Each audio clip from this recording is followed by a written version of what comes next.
तो दोस्तों आज की इस पर्टिकुलर वीडियो में हम देखने वाले हैं कि हम किस तरीके से जो है बर्थ सर्टिफिकेट के लिए अप्लाई कर सकते हैं। अगर आप किसी भी स्टेट से बिलोंग करते हैं तो इसके लिए कोई ज़रूरी नहीं है कि मतलब आपके लिए कोई पर्टिकुलर एक अलग से साइट हो। आप इस पर्टिकुलर साइट से जो मैं आपको आज बताने जा रहा हूँ आप किसी भी स्टेट का बर्थ सर्टिफिकेट बना सकते हैं। तो चलिए वो सभी चीज़ें समझाने के लिए जो है मैं उस पर्टिकुलर वेबसाइट को आपके सामने ओपन कर देता हूं। तो आपको अपने किसी भी ब्राउज़र में आकर के यहाँ पे आप देख पा रहे होंगे crsorg.i.gov.in इस पर्टिकुलर वेबसाइट के ऊपर आ जाना है।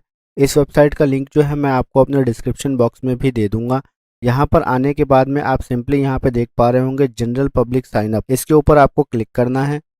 जैसे ही आप इसके ऊपर क्लिक करेंगे तो आपके सामने यहाँ पे यूज़र नेम का ऑप्शन आएगा। आपको यहाँ पे एक यूज़र नेम क्रिएट कर लेना है। यूज़र नेम को एंटर करने के बाद आपके सामने यहाँ पे ईमेल आईडी का बॉक्स ओपन होगा। आपको यहाँ पे अपनी ईमेल आईडी को एंटर कर देना है।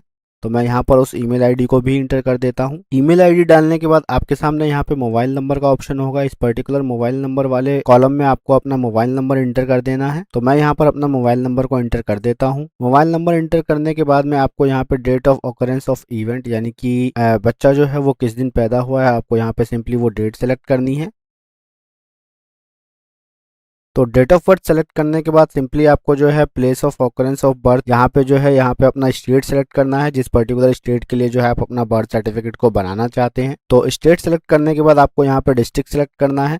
तो हम डिस्ट्रिक्ट को सेलेक्ट कर लेते हैं। डिस्ट्रिक्ट सेलेक्ट करने के बाद आपको सब डिस्ट्रिक्ट सेलेक्ट करना है। तो हम यहाँ पर सब डिस्ट्रिक्ट को भी सेलेक्ट कर लेते हैं। उसके बाद आपके सामने यहाँ पर विलेज या टाउन का ऑप्शन आएगा। आपको इसमें जो है विलेज और टाउन अपना सेलेक्ट कर लेना है।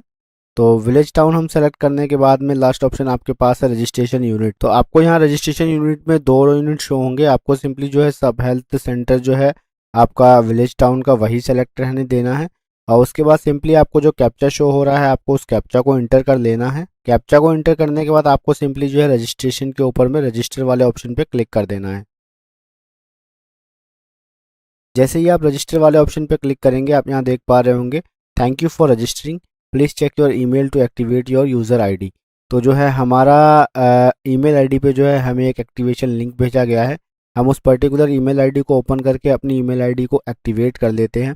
तो चलिए मैं अपनी ईमेल आईडी को ओपन कर लेता हूं। तो जैसे ही हम अपनी मेल आईडी को ओपन करते हैं तो आपके सामने ये ईमेल आपको शो हो जाएगा। इस ईमेल के अंदर में आप यहाँ देख पा रहे होंगे आपका यहाँ पे जो है ये नीचे लिंक दे रखा है। इस लिंक को बोल रहा है copy link to your browser, या आप डायरेक्ट इस लिंक पे भी क्लिक कर सकते हैं।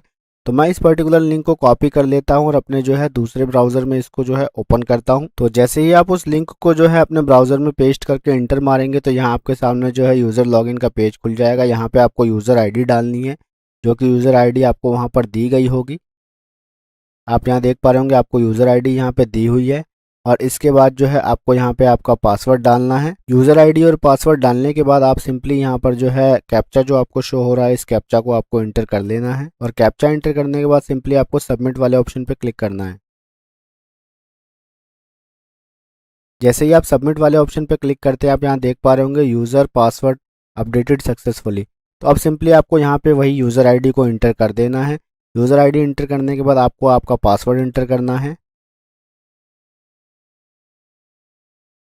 पासवर्ड इंटर करने के बाद आपको सिंपली यहाँ पे आपका कैप्चा इंटर कर लेना है। और कैप्चा को इंटर करने के बाद आप सिंपली यहाँ देख पा रहे होंगे लॉगिन का ऑप्शन, आपको इसके ऊपर क्लिक करना है। और जैसे ही आप लॉगिन वाले ऑप्शन पे क्लिक करते हैं तो आपके सामने जो है CRS की जो है ऑफिशियल वेबसाइट का जो है पेज ओपन हो जाएगा। और यहाँ पे जो है आप सिंपली देख पा रहे होंगे बर्थ एंड डेथ रजिस्ट्रेशन। तो यहाँ पर जो है अगर कोई बच्चा पैदा हुआ है तो उसका रजिस्ट्रेशन कर सकते हैं, या अगर किसी की जो है डेथ हो गई है तो उसका भी आप रजिस्ट्रेशन कर सकते हैं। तो सिंपली हमें बर्थ रजिस्ट्रेशन करना है। यहाँ होम के बराबर में आप देख पा रहे होंगे बर्थ का ऑप्शन, इसके ऊपर आपको होवर करते ही यहाँ पे ऐड बर्थ रजिस्ट्रेशन का ऑप्शन शो होगा। आपको सिंपली इसके ऊपर क्लिक करना है। तो जैसे ही आप इसके ऊपर क्लिक करेंगे तो आपके सामने जो है बर्थ रजिस्ट्रेशन फॉर्म ओपन हो जाएगा। यहाँ पे जो है आपको दोनों लैंग्वेज शो होगी। यहाँ पे जैसे ही आप अपनी प्राइमरी लैंग्वेज में लिखेंगे जिस चीज़ को, वो यहाँ को आपको सेकेंडरी लैंग्वेज में भी शो होगी। तो सेकेंडरी लैंग्वेज आपको यहाँ से सेलेक्ट कर लेनी है। तो मैं यहाँ सिंपली हिंदी सेलेक्ट कर लेता हूँ। उसके बाद जो है फॉर्म नंबर आपको सबसे पहले डालना है। अगर कोई फॉर्म नंबर है तो आपको यहाँ पे डाल देना है, अदरवाइज इसको ब्लैंक छोड़ेंगे क्योंकि ये जो है टर्म मैंडेटरी नहीं है।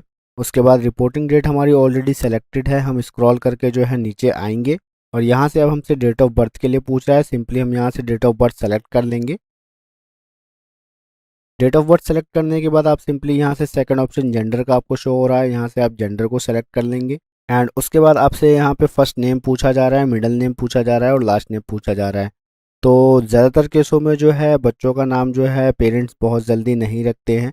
तो अगर आपने अपने बच्चे का नाम अभी तक नहीं रखा है तो इसको आप ब्लैंक छोड़ सकते हैं। बर्थ सर्टिफिकेट बनने के बाद में आप इजीली उसको दोबारा से फिल कर सकते हैं। और अगर आपने अपने बच्चे का नाम रख लिया है तो आप सिंपली यहाँ पे उसका नाम इंटर करेंगे। तो मैं जो है यहाँ पे सिंपली नाम इंटर कर देता हूँ, क्योंकि हमारे केस में यहाँ पे जो है बच्चे का नाम रख दिया गया है। फर्स्ट नेम इंटर करने के बाद आप सिंपली यहाँ पे अगर कोई मिडिल नेम है तो मिडिल नेम डालेंगे, अदरवाइज जो है लास्ट नेम डालेंगे। फर्स्ट नेम और लास्ट नेम डालने के बाद सिंपली आपको जो है EID नंबर शो होगा, अगर ये है तो आप डाल सकते हैं, अदरवाइज जो है इसको ब्लैंक छोड़ेंगे। और अगर बच्चे का आधार कार्ड आपने बनवाया है तो आप आधार नंबर भी यहाँ पे मेंशन कर सकते हैं।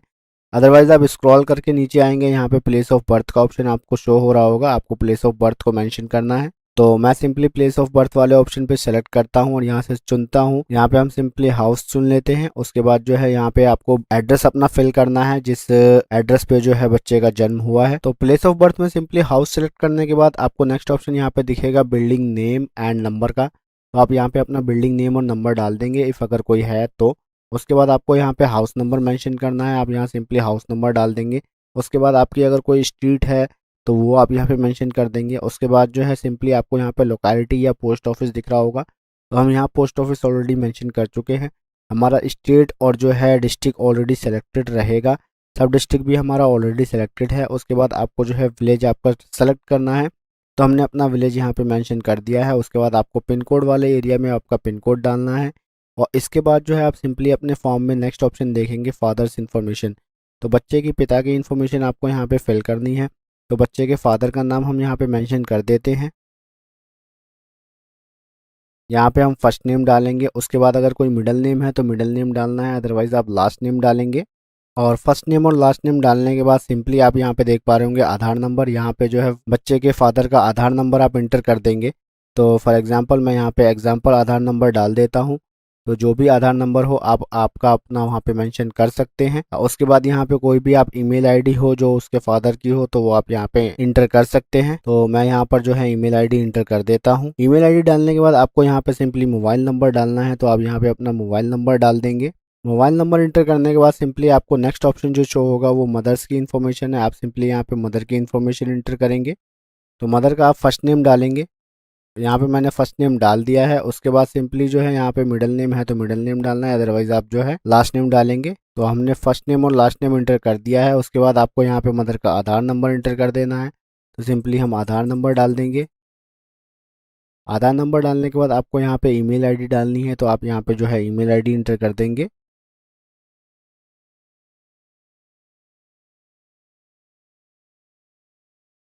ईमेल आईडी डालने के बाद आपको यहाँ पे मोबाइल नंबर का ऑप्शन शो होगा, आप यहाँ पे मोबाइल नंबर इंटर कर देंगे।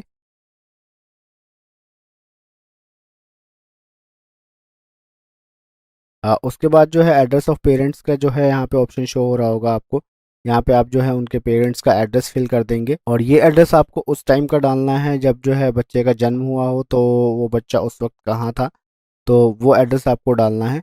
तो सिंपली आपको यहाँ पे वो एड्रेस मेंशन कर देना है। तो सबसे पहले यहाँ पे जो है बिल्डिंग नंबर या नाम डालना है, अगर वो अवेलेबल हो तो आप यहाँ पे डाल सकते हैं। उसके बाद यहाँ पे हाउस नंबर डालना है, देन उसके बाद आपको यहाँ पे स्ट्रीट का नाम डालना है। एंड उसके बाद जो है नेक्स्ट ऑप्शन आपके सामने यहाँ पे पोस्ट ऑफिस आपको इंटर करना रहेगा। स्टेट ऑलरेडी आपका सिलेक्टेड है और डिस्ट्रिक्ट भी सिलेक्टेड है एंड सब डिस्ट्रिक्ट भी सिलेक्टेड है। और उसके बाद आपका विलेज टाउन, जिस किसी भी विलेज या टाउन में जो है उस बच्चे का जन्म हुआ है आप यहाँ से उसको सेलेक्ट करेंगे। After that at the last आपको यहाँ पे पिन कोड एंटर करना है। तो ये सभी डिटेल्स जो है मैं फिल करके जो है आपको आगे का प्रोसेस बताता हूँ, आगे आपको क्या इन्फॉर्मेशन फिल करनी है। तो address of parents at the time of birth of child, ये इन्फॉर्मेशन फिल करने के बाद आपको सिंपली स्क्रॉल करके नीचे आना है। और जैसे ही आप स्क्रॉल करके नीचे आएंगे तो आपके सामने यहाँ पे नेक्स्ट ऑप्शन जो है परमानेंट एड्रेस ऑफ पेरेंट्स, ये पूछा जा रहा है। तो अगर ये परमानेंट एड्रेस जो है आपका सेम ऊपर वाले एड्रेस की तरह है जहाँ पे बच्चे का जन्म हुआ है, तो आप सिंपली इस वाले ऑप्शन को टिक करेंगे तो वो सारी इन्फॉर्मेशन एज इट इज़ नीचे आ जाएगी। या फिर अगर आपका परमानेंट एड्रेस जो है वो अलग है तो आप सिंपली इस पूरे फॉर्म को दोबारा से यहाँ पे परमानेंट एड्रेस वाले सेक्शन को आप फिल कर सकते हैं। तो हमारा एड्रेस जो है वो बिल्कुल सेम है, तो हम इस वाले ऑप्शन पर टिक कर देंगे। तो जैसे ही हम इस वाले ऑप्शन पर टिक करते हैं तो हमारा जो है ऑलरेडी पूरा फॉर्म फिल हो जाता है। तो इन्फॉर्मेशन वाले ऑप्शन पे आप जैसे ही आएंगे तो यहाँ पे आपको एक चेकबॉक्स दिखेगा, इस पर्टिकुलर चेकबॉक्स को आपको सेलेक्ट कर लेना है। उसके बाद ये पूरे फॉर्म की इन्फॉर्मेशन ऑटोमेटिक फिल हो जाएगी। आपको सिंपली यहाँ सेव वाले ऑप्शन पे क्लिक करना है और जैसे ही आप सेव वाले ऑप्शन पे क्लिक करते हैं तो आपके सामने जो है यहाँ पे स्टैटिकल इन्फॉर्मेशन ओपन होकर के आ जाती है। आप इसको एक बार देख लेंगे। यहाँ पे आपको टाउन और village of residence of the mother, यहाँ पे जो है माता का जो है पता पूछा जा रहा है। तो सिंपली हमने यहाँ पे जो एड्रेस में सेलेक्ट कर रखा है वो ऑलरेडी सेलेक्टेड है और ये इन्फॉर्मेशन एकदम एक्यूरेट है। उसके बाद जो है यहाँ पे फादर एंड मदर इन्फॉर्मेशन जो है माता पिता की सूचना यहाँ पे पूछी जा रही है। तो यहाँ पे सबसे पहले आपके सामने रिलीजन है, तो रिलीजन में आपका जो भी रिलीजन हो वो आप सेलेक्ट कर लेंगे। और उसके बाद फादर लेवल ऑफ एजुकेशन, यानी कि बच्चे के पिता जो है वो कहाँ तक पढ़े हुए हैं, आपको यहाँ से वो सेलेक्ट कर लेना है। एंड उसके बाद जो है बच्चे के पिता का ऑक्यूपेशन क्या है वो सेलेक्ट कर लेना है। एंड नेक्स्ट ऑप्शन में आपके सामने शो हो रहा होगा मदर्स का जो है वो एजुकेशन कितना है। तो आपका यहाँ पे मदर की एजुकेशन आप सिंपली सेलेक्ट कर लेंगे एंड आफ्टर दैट जो है मदर्स का ऑक्यूपेशन सेलेक्ट कर लेंगे। एंड फॉर्म को स्क्रॉल करके जैसे ही आप नीचे आएंगे तो आपके सामने यहाँ पे अदर इन्फॉर्मेशन का ऑप्शन शो होगा। यहाँ पे age of mother in completed years at the time of first marriage, यानी कि जब बच्चे की माता की जो पहली शादी हुई थी, यानी कि जो भी उनकी जब शादी हुई थी उनकी उम्र कितनी थी, तो यहाँ पे आपको वो मेंशन कर देनी है। उसके बाद जो है सेकंड ऑप्शन में आप आगे जो देखेंगे age of mother in completed years at the time of this birth, यानी कि जब बच्चे की माँ ने इस बच्चे को जन्म दिया तो तब उनकी उम्र कितनी थी। तो सिंपली आप यहाँ पर वो मेंशन कर देंगे। उसके बाद number of children born alive to the mother so far including this child, इस वाले ऑप्शन में आपको जो है इस बच्चे की माँ के कितने बच्चे हैं इस बच्चे को मिला करके उस वाली इन्फॉर्मेशन को फिल करना है। अगर ये पहला बच्चा है तो आप यहाँ पर एक लिखेंगे, या अगर इससे पहले उनके अगर कोई और बच्चे हैं तो जितने टोटल बच्चे हैं उस पर्टिकुलर ऑप्शन में आप यहाँ पर उन बच्चों की नंबर जो है मेंशन करेंगे टोटल करके। तो यहाँ पर अगर पहला बच्चा है तो आप सिंपली 1 टाइप करेंगे। और उसके बाद जो है type of attention of delivery वाले ऑप्शन में आपको यहाँ पे तो सिंपली हम फर्स्ट वाले ऑप्शन को सेलेक्ट करते हैं और डिलीवरी मेथड आपको यहाँ पे चूज करना है। तो इसमें आप नॉर्मल सेलेक्ट करेंगे और उसके बाद जो है बच्चे का वेट आपको यहाँ पे मेंशन करना है। तो आप यहाँ पे सिंपली बच्चे का वेट मेंशन कर सकते हैं। उसके बाद जो है duration of pregnancy in weeks, गर्भावस्था का समय जो है आपको सप्ताह के अंदर मेंशन करना है। तो हम यहाँ पे उसको मेंशन कर देते हैं। एंड उसके बाद जो है यहाँ आप देख पा रहे होंगे अपलोड रिपोर्टिंग फॉर्म। तो ये रिपोर्टिंग फॉर्म जो है आपको एक फॉर्म मिलता है जो आपको हॉस्पिटल की तरफ से मिलता है। उस फॉर्म को आप यहाँ पर सिंपली फिल करके जो है अपलोड कर सकते हैं। अगर वो फॉर्म आपको नहीं मिला है तो उस पर्टिकुलर फॉर्म को आप जो है ऑनलाइन डाउनलोड करके यहाँ पे अपलोड करेंगे। तो वो फॉर्म कैसा होता है, किस तरीके का होता है, वो भी मैं आपको शो करा देता हूँ। तो उस फॉर्म की डिटेल को जो है आप सिंपली यहाँ पे रीड कर लेंगे और उसके बाद जो है उस फॉर्म की सभी डिटेल्स को भर करके यहाँ पे अपलोड कर देंगे। और यहाँ पे रिमार्क्स वाले सेक्शन में अगर आप कुछ रिमार्क लिखना चाहे अपने जो है बर्थ सर्टिफिकेट से रिलेटेड तो आप यहाँ पे लिखेंगे और उसके बाद जो है सिंपली यहाँ सेव वाले ऑप्शन पे आप क्लिक कर देंगे। तो मैं यहाँ सेव पे क्लिक करता हूँ। तो जैसे ही मैं सेव वाले ऑप्शन पे क्लिक करूँगा तो मेरे सामने जो है यहाँ पे पूरे फॉर्म की डिटेल्स ओपन होकर के आ जाएगी।